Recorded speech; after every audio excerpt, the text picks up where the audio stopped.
Hey everybody, happy Tuesday. It is just 8 o'clock, so I'm here. I'm ready for your questions, all the things that are burning in your mind about either what's going on at Synchronicity or what metaphysical questions you have, what are, what sage, why do we use it, that kind of thing. Hi, person who's joined. Don't forget to say hi and drop your name in the chat. I just got done tossing down some dinner after getting back from the shop. Hey, folks, for joining. So the whole purpose of today is an opportunity to, hey, Christine, is an opportunity to ask questions, check in about what's up at Synchronicity and what may be on your mind. Things that are going on that I can tell you about. Bunch of classes on the website at wordsynchronicity.com. We're talking about, Maggie and I are talking about adding a runes class. She's got some ideas together, and we've been talking about this for a little while yet. So I think it may be coming to the shop on Wednesdays. So if you've ever wanted to know more about runes, learn about runes, understand how to read runes, and how they work together, then Maggie's your person. So this human design posts I do with the. I'll wait for you to finish your sentence. So rune class may be coming. We've also got tarot class every Friday right now at 6 p.m. They're building on each other, but they're also independent. So if you are someone who's interested in learning more about tarot, then come join our Friday night tarot class at 6 o'clock. The whole point is to help you read tarot with more confidence, more ease, less struggle of trying to remember all the things that somebody else wrote down and get your connections with the cards in here so that you don't have to rely on the book. Runes, ADHD. Yes, we believe that we're going to have a runes class soon. And what may be really cool is Maggie also makes runes. So she may be also offering runes that she has made as a part of joining the class. So there's more to come there. We're trying to figure it out now so that we can line it up. She's also got Reiki coming up. If you've ever wanted to learn Reiki and get your first level, second level, third level, we've got 3 classes starting in July. I believe it's July 11th is the first one. And then 30 days later, roughly, will be the second. And then another 30 days will be the third. If Reiki is something that is of interest to you, then certainly ask us about the deal you can get for signing up for all 3. You'll save something like $50 or $60 on the whole thing. I might be underselling that. It might be more. But that's my memory, is that it's around there somewhere.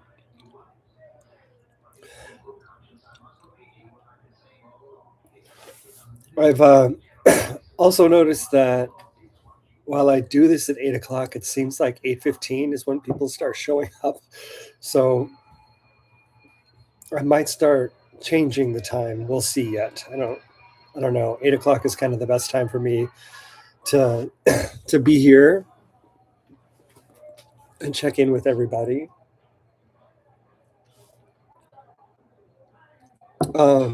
Human design, since you brought it up, human design is something that we spend a lot of time, I think, trying to figure out what human design is, or some people have never even heard of human design. And if that's the case, if you haven't heard of it, you're wondering what it is that I'm talking about, or if there's a design for you, there is. Everybody has their own design. Do I have anything here next to me? No. Everybody has their own design, and it's like a sister to astrology. So it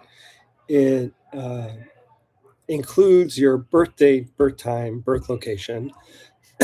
And when you look it up, and you can look it up at wordsynchronicity.com. In fact, if you go to wordsynchronicity.com, head over there, and then there's a link at the top, or if you're on your phone, the hamburger menu that says human design, click on that. And within that page, you'll not only learn more about human design, but there's a place for you to get your own chart and take a look at it and explore it. The things you're looking for. Hi, folks who are joining. Don't forget to say hi in the chat. Let me know who you are and where you're from. The things you're looking for in that chart is what your, like the three major things. What is your type? What's your profile? And what's your authority, strategy and authority? I think that looking at those, you can tell a lot about yourself on a surface, kind of like looking at your big three in astrology, about how you're showing up in the world. Back to the human design post with the number of the day. I really love those. Is that something we can incorporate into the circle? Like, is there a calendar with the number of the day we could get at the beginning of the month? Or is that something I could just Google? I could probably give you, I didn't bring anything to write on. Let me pull up my notes over here and make a reminder for myself. Can I send a calendar of the days to the circle? I likely can do that because, yeah, I think I have those scheduled to keep going. If I don't, I'm going to add some more, just so you have a reminder on the day of, because it's like a profile. So you know how your profile has that fraction? I don't remember what yours is right now. Mine is a 5-1, for example, and it says 5 and there's a dash and it's 1. And that's based off of the lines that are in your sun, your profile in your design sun. And the line is after the decimal point. So if you see a number and then a decimal point in your chart and next to the sun symbol, that's your profile, and you read it from right to left. So my 5 is on the right and my 1 is on the left. In the I Ching, which has 6 lines, 1, 2, 3, 4, 5, 6, it has 6 lines. And some of them are broken, where there's a hole like right here in the middle. And some of them are solid, yin and yang. And there's 64 characters in the I Ching. Those 64 get associated with each center in the human design chart. This may be too much detail. Anyway, the I Ching lines are from this finger, 1, 2, let's see if I can do it, 3, 4, 5, 6. So 6 is at the top, 1 is at the bottom. And I am a 5-1. So I have the 5 line. It's hard to do. This finger and this finger are working together, and they bring a resonance together. That first 3 lines, they're kind of, they tend to stay inward, and the top 3 lines tend to go out. 1 being, think of it like the foundation of a house. 2 is like the first floor. 3 is kind of choosing to explore the rest of the house. I kind of like to think of it like that. 4, now we're at the second level of the house, and maybe we're looking out. 5, we're definitely out the window. It's very Eva Peron. We're standing there at the balcony, and people are listening to us and paying attention. And then 6, you're up on the roof. So the energies then combine. So I've got that 1, the one that likes to stay in, that is the foundation of the house. So that 1 lets me know that part of how people see me, and especially how I might behave myself, I'll spend a lot of time introverted or away from people, but I'll also do a lot of research and studying and learning and watching the video and reading the book and finding an expert and then trying something out. So I'll do all this stuff to learn, and I'll never feel as if I've learned enough. And then the 5 has two things going on with it. The 5, it puts me in the position of being a natural leader. So remember, it's out on the deck, the Ava Perone. Here I am on my balcony, and I'm sharing what I've learned when I'm ready to share it. And people who have not learned the thing are like, "Oh, look, you know the thing. I should go find out about the thing from you." Because you seem to know about the thing. And I go, well, yeah, I've been learning it for 30 years because I got stuck down this rabbit hole and I couldn't stop learning it. Or I picked up something 10 years ago that I didn't know why I learned it. And now I find out I need it today because somebody asked me a question about Caribbean calcite. And I go, oh, yeah, I know about Caribbean calcite. It's that kind of, I just keep ingesting and learning. And then that 5 pushes it out. But the other thing about the 5 is it has a natural projection field. So when you have someone with a 5 profile, it is not unusual for other people external to me, to view me as what they need me to be the most. Which means I now have a responsibility to make sure that when people are engaging with me, they see the truest and most honest version of me. And if they choose to assume that they know something about me that is not true, it's within my court to correct that so that it doesn't continue, so that I don't disappoint or not meet that expectation in the future. Does that make sense? And the reason I say it's my responsibility is I can let that ride if I want, and then somebody assumes that's exactly who he is. And if I don't correct it, then I will ultimately disappoint the person for not being who they thought I was. One of the terms that gets assigned to the 5 is the martyr. I'm trying to remember what the one is assigned. And the reason it's the martyr is because people with 5s in their profile tend to get martyred. That's that version of people assume they knew who you were. You have a 5 in your profile too? Yeah. So yes, it is when people believe who we are, if it is incorrect, and you have a 5 in your profile, it is wise of you to make sure that they understand that is not true if it is not true.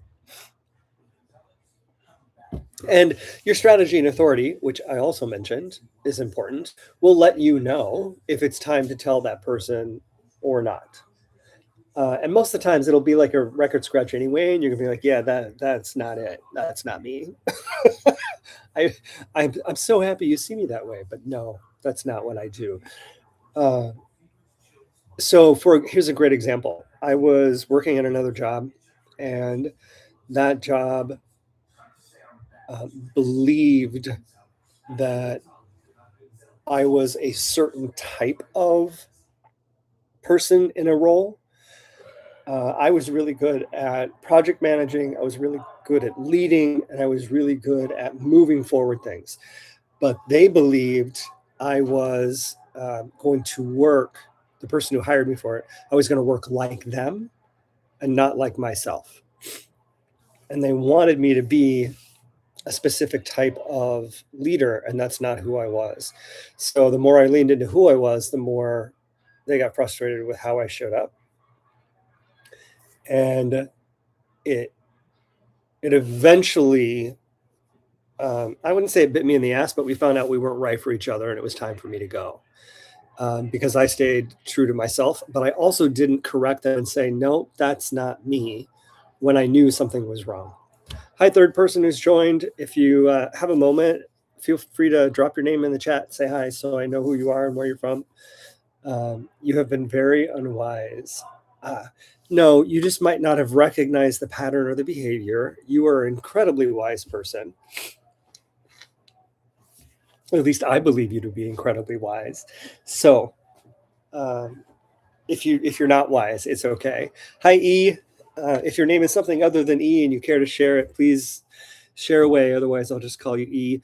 Is there any questions I can answer for you about synchronicity or metaphysical stuff or human design, since we're on the topic? That's my dog Roscoe.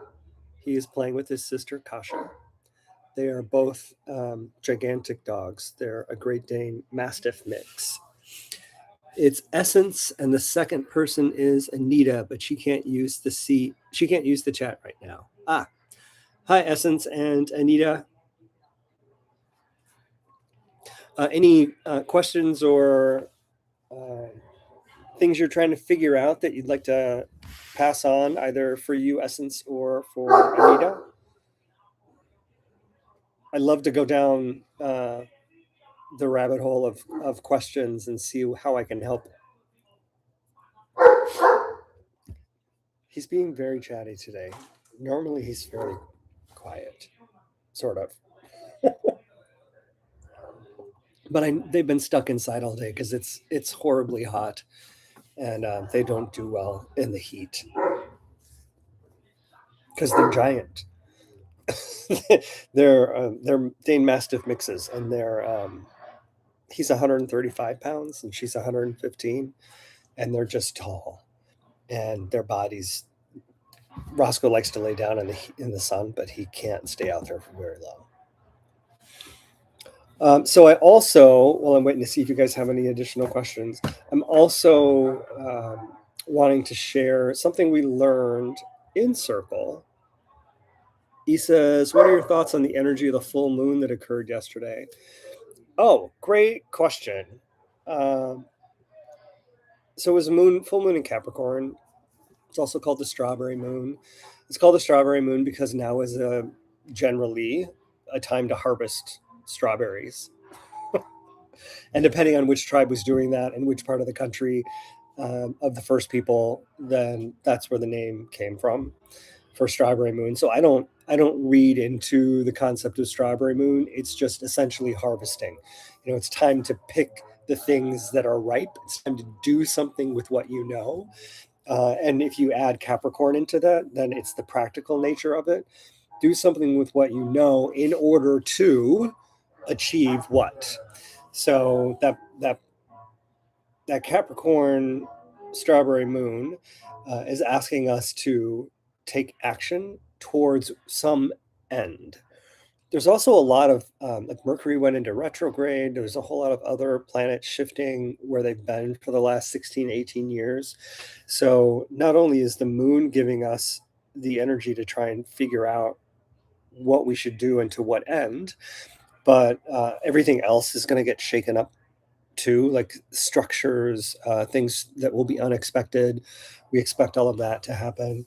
I also, in the realm of human design, I don't remember the gates that were activated now, but I do remember the meditation that we planned was helping us walk through a garden and finding the things that were worthwhile to hang on to and take with us, because we were going to practically do something with it.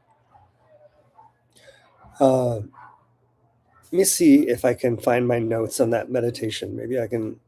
What are your thoughts on that full moon? Oops. Close that out real quick. New moon.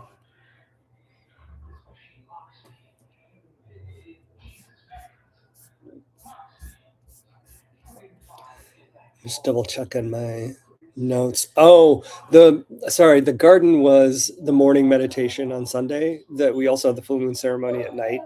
That primary image was the mountain, because the point is that not only was there an experience of having to take some steps that took time, but in that pass, you're only carrying what matters, because you can't carry everything. So you have to release the things that you're done with or you don't have time for right now, the stuff that's generally in your way and weighing you down, so that you can carry what is most important, which aligns with that concept of, now that I have this thing, what do I do with it? And in the observation of where you've been and where you are and where you're about to go, only taking what you need is part of the human design element of that.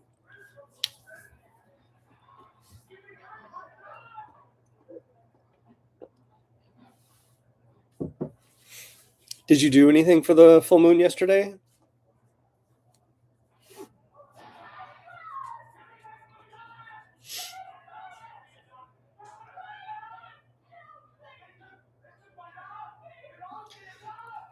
It was encouraging for me, and the general theme of the week leading up to yesterday revolved around what I consider to be Capricorn themes.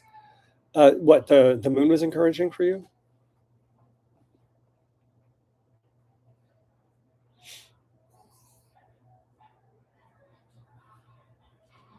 Ah, that would line up with this mountain imagery that we were working with in the meditation as well. Lots of stability. Ah, that's good. Collective energy was encouraging. Do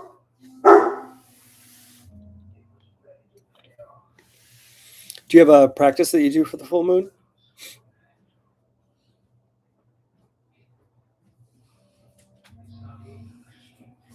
The human design thing that I wanted to mention is that the one of the biggest experiences that and Christine, you helped me realize this, and I'd forgotten about it uh, until we started talking a while ago. But I think it's important to mention that when you start down the road of exploring your design and experimenting with it and letting other people know that you're experimenting with it, it it gives you a feeling of like pulling the rug out from under your feet, sometimes over and over again. And it's destabilizing. And it's destabilizing on purpose because I see your question in essence. I'll be right back. Um, it's destabilizing on purpose because we're experimenting with something new, and that's impacting everyone around us. And sometimes it's not just family, sometimes it's also coworkers, sometimes it's other people in our lives, like if we're godparents, for example, and those kids are around. As you start to shift your behavior, it's disruptive. And that causes you to live in a new norm. And it's almost like, besides the rug pulling out, it's almost like wearing a shirt that doesn't fit right. Like you feel like you're being stared at because it's all yellow and you don't normally wear yellow, and it's got weird shoulder cut. And you're like, oh, you keep tugging on it and things are a little off. And then eventually you get the shirt tailored, working with your design. Eventually you get comfortable in the color, seeing this new version of you and liking the way it feels. And then that older version is something you can take time to reflect on because it's not how you're showing up in the world anymore. And it actually moves fairly quickly. It just doesn't feel like it in the moment. It feels like you're beating your head against a wall, trying to understand how to move through significant change.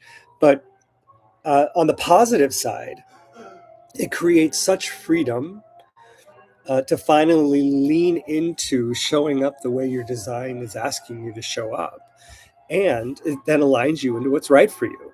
So, Steve, the TV has just got really loud. The Twilight Zone is really intense right now. And I'm upstairs.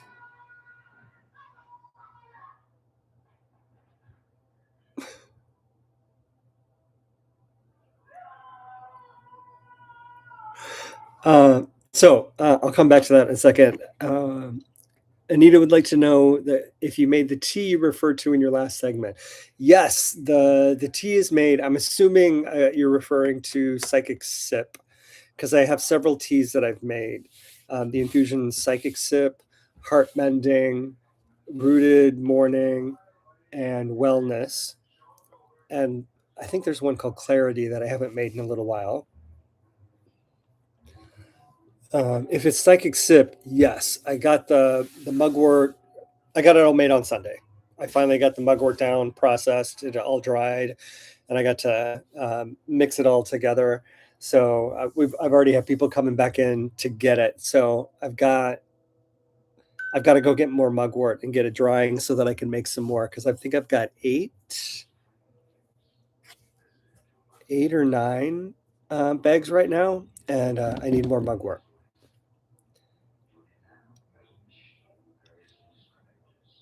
But I do have a little reserve in the back that I'll be able to make a couple more bags if I need to. But yeah, it's picking up. Have you had the tea before?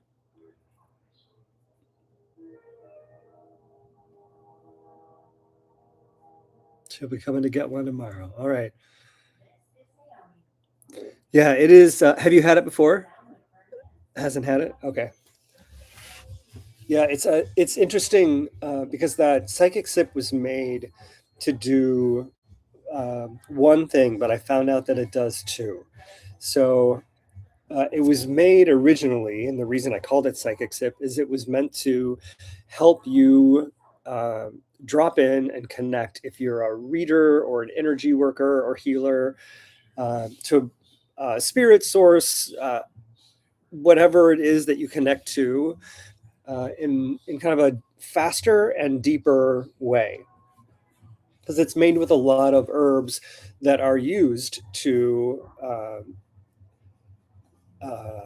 help not only protect you psychically, but connect to spirit, God, energy, source, whatever it is that you might call it. Uh, and you can use it in multiple ways. Some people actually add it to their roll. Most people drink it as a tea. You can do either one. Depends on how you want to put it in your body. What I've learned is that there's two different experiences that people have. One, they have the one that I described, where you kind of chill and you drop in and you can feel yourself connecting deeper, sometimes faster. And the readings have a depth and a profoundness to it that you may not have noticed before. Two, if you start to feel tired when you drink it, two suggestions. One, you might have used more than a tablespoon or 2 tablespoons, depending on your tolerance level of the tea, which is why I also recommend trying it at night first and not driving anywhere. Because some people will also just naturally get tired and sleepy from the mix of herbs. And then they have really intense, vivid, and sometimes prophetic dreams. So it seems that there are two different types of experiences. One where you're awake and you don't feel tired at all, but you drop in to that source connection faster. And other people who get a little tired, they go to sleep and then they just have extremely vivid dreams. That is part of how they work. They just may not have realized. That is why I must get tired. I use a lot of everything. It's naturally, if you're using more than a tablespoon or two, it will definitely make you tired. It's just part of those herbs. If you're using a tablespoon or two, it should just relax you and make you feel calm. And if your normal energy is like buzzing, that may equate to tired, but it also may just be you kind of settling, which isn't always tired. Um, and yes to the dreams. So Christine, it impacts. Okay, so maybe that's just the way that it impacts you. Is you have the need to go to sleep and then experience whatever the message is that's coming through in your dreams.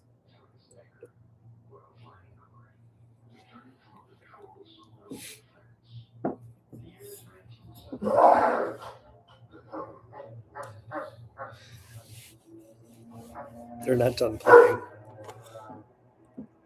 All right. Any other questions I can answer for you guys? I'm going to get ready to go. And while you're thinking about that, I might offer that joining Synchronicity Circle is something I highly recommend, especially if you've done readings with me in the past and you're wondering, okay, I have the reading, now what? Or even if you've had readings with other people and you've got like this feeling of hanging off a cliff, like what do I do now?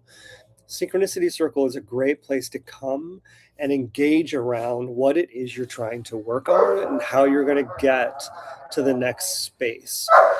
It's available on we'resynchronicity.com. You can, in fact, let me just get the link real quick, because it was born out of me realizing that here it is, that whenever I left a reading, I felt like I didn't know what to do next. I had all this new information, and then I was kind of lost in the mire of it all. And what should I do? Because there was a lot here. Because I was going to readers that gave me things to do, uh, and it which is how I like to work too. But it also had lots of context, lots of information. And the more I got into human design, the more I realized there's so much here and there's so much work to do. It's hard to know where to focus and what to do next. And when you're trying to incorporate all the things that you've heard and learned, it helps to have the person who gave you some of that insight, or someone who's adept at guiding you through what you've received and where you need to be, to have that continuity for you and carry you to where it is that you're headed.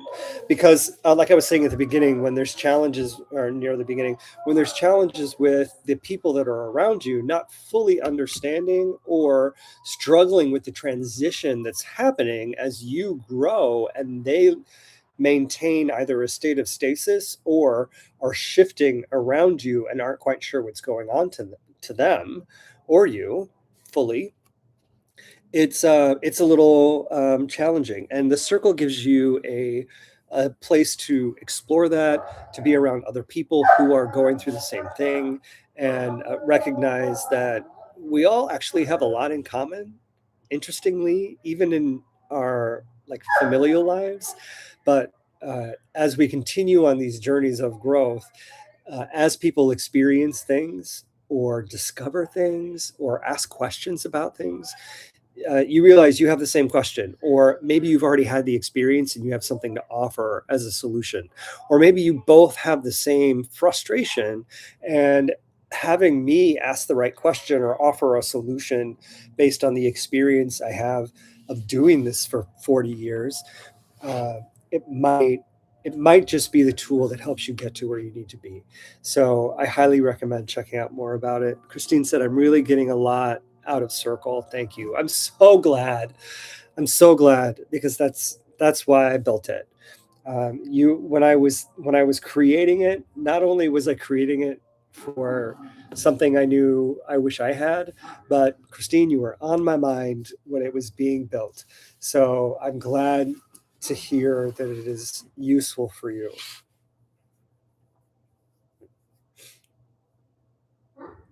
Hi, fourth person who's joined. All right. Any last minute questions?